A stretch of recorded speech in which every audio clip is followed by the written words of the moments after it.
What's going on, guys? Glowing Gear Studios coming at you with a brand new sculpt. Today we are looking at none other than the mighty king of the Koopas, Bowser, as you may know. So let's get right into it.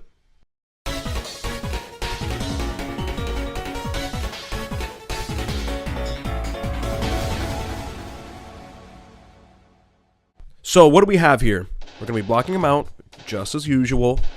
And let's get started right away. So we're going to color coordinate things. Things that are spheres are red. That's a tube, by the way. Things that are tubes are blue. Cones equals green. There we go. That's a cylinder-ish. Are violet. Alright? So that's like the major shapes that we're going to be seeing here. That is well... that is the very dominant shapes that we're going to be using. So let's start with all the spheres. So what do we have? We're going to start, there's one right here. It's a big one that's going to be for his dome. Eyes. We're going to use a sphere here for the front of the nose. All these little bases of the horns are going to be spheres as well. So you're going to see this on the shell. Of course, the shell itself. That's going to be a sphere. We're going to be cutting that. Right, it's going to be cut just like this. All the limbs are going to be spheres that are going to be flattened. Of course, I mean, come on. Look at this chunko boy. Palms. And, of course, his big chunky legs. Right, there's going to be two for the thigh and for the shin. His belly plating. And, of course, the feet. Same thing, we're going to be cutting it at the bottom to give it that nice flat edge. Alright, so next let's do the tubes. This whole jaw structure is going to be a big tube that's going to be mirrored. It's going to be cut right down the middle like that. And we're going to be using different inflating points, right? So this part will be thicker. Let's say, for example, this part's going to be thicker than this. And this part's going to be thicker than this. So we're going to be alternating the ranges of how thick those parts are. Eyebrows are going to be tubes. Same thing for his mane. This perimeter around the shell is going to be a big tube that's going to loop all the way around, and very similar to the jowls of his mouth. And instead of using a cone, we're going to use a tube for the horns. Gives it that nice curve. We'll of course also be using them for each of the fingers. That way we're able to manipulate it and bend them easily. Alright. And now let's get those cones in, shall we? And let me tell you, there is going to be quite a few. If you look all over the mouth, these teeth are going to be all cones. Any peg-like structure that you see all over his body is going to be a cone. So everything that you see here on these armor cuffs, you're going to see them. See, look, there's going to be a lot. All the claws, and of course, all the spines on the shell. Very straightforward, as well as the tail. That's going to be a big cone itself. And last but not least, let's get those cylinders in. Only a few, and I think that they'll be obvious to many of you.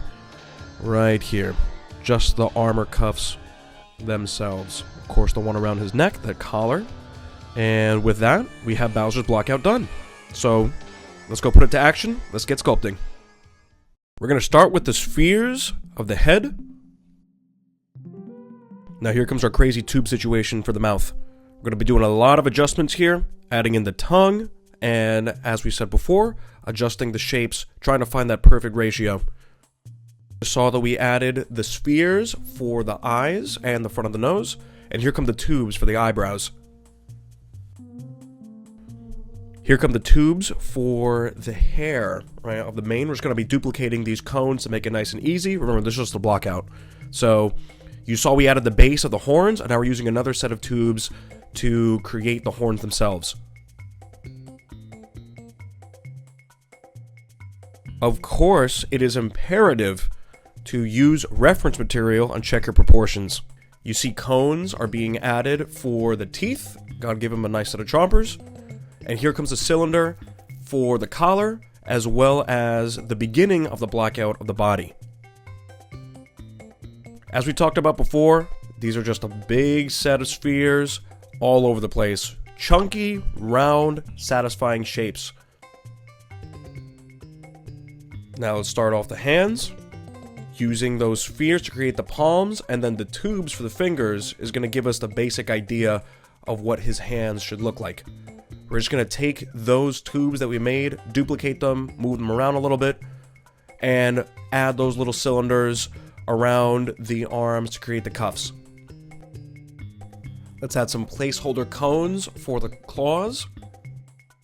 Here comes a big sphere to create the base of the shell, as well as a large tube to make its perimeter. And to finish off the base of the blockout, let's add that cone for that tail. Okay, so far so good. Definitely not perfect yet, but we could tell that that's Bowser.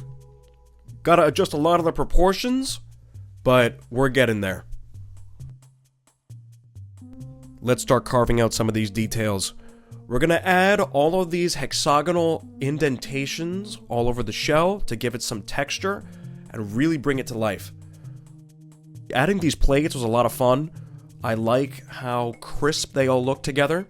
So now it's time to add its spines. As you see, all these spines are just as we said before, lots of cones that have a spherical base, and we're just going to be duplicating those. Here you see carving out the nose, adding some cones to the tips of the fingers to create the claws. Now let's give those cuffs some details. Of course, starting off with a flattened cylinder, and then we're going to be using radial symmetry to mirror the spikes and make them evenly distributed around the cylinder that we just made. See, now we're cooking. This is Bowser. He's got a lot more detail, looks a lot more Bowser-like, and this is pretty much the base blockout that we need to get this guy posed, and followed by adding more details. So you just see a simple rig was created.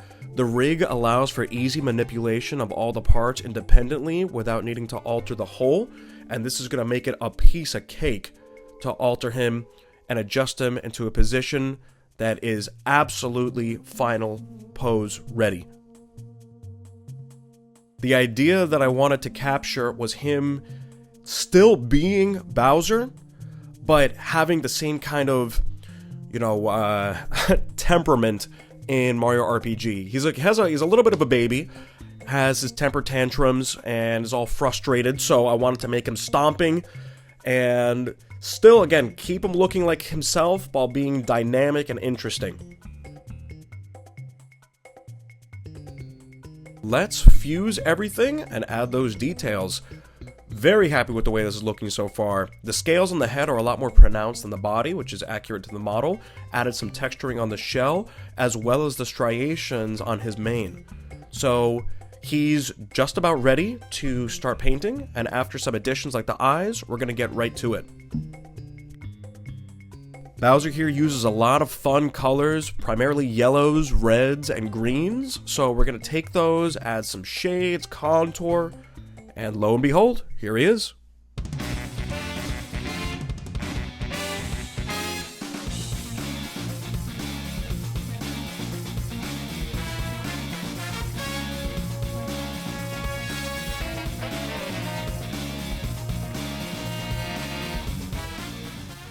Now this is a Koopa King that I am very happy with.